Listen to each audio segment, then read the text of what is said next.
My name is Abraham Zapruder. Mr. Zapruder? Zapruder, yes, sir. Zapruder. And would you tell us your story, please, sir? I got out and about a half hour earlier and get into a good spot to shoot some pictures. And I found a spot, one of these concrete blocks that I have down near that park near the underpass. And I got on top there. There was another girl from my office. She was right behind me.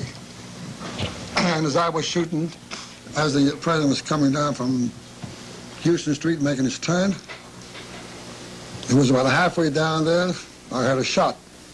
And he slumped to the side like this. Then I had another shot or two. I couldn't say what it was, one or two. And I saw his head practically open up, all blood and everything. And I kept on shooting. That's about all. I'm just sick again. I think that pretty well expresses the entire feelings of the whole world. You have the film in your camera. We'll try yes, I brought it on the studio now. We'll try to get that processed and have it as soon as possible. Right. Excuse me, go ahead, sir.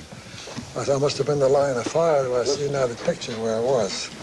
I was right on that concrete block, as I said.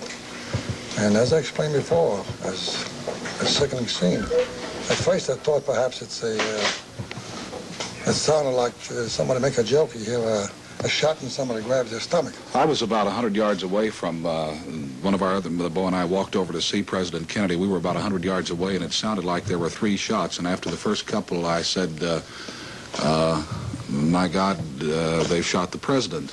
And then we walked over and looked down and could see the people on the grass there, and I imagine you were one of the people that we saw there underneath the viaduct.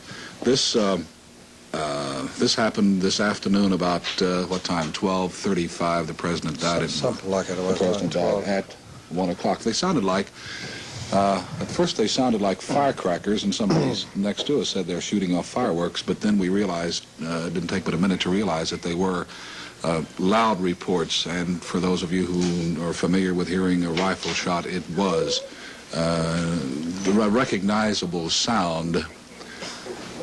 The videotape that we have, Bobby, what do you have now?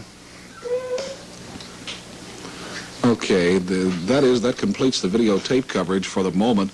We will have film back in about 15 minutes of the arrest of a person who could be the person who shot the policeman or the Secret Service man or Conley or President Kennedy, and we'll have that in just a moment. Now let's go back to ABC in New York.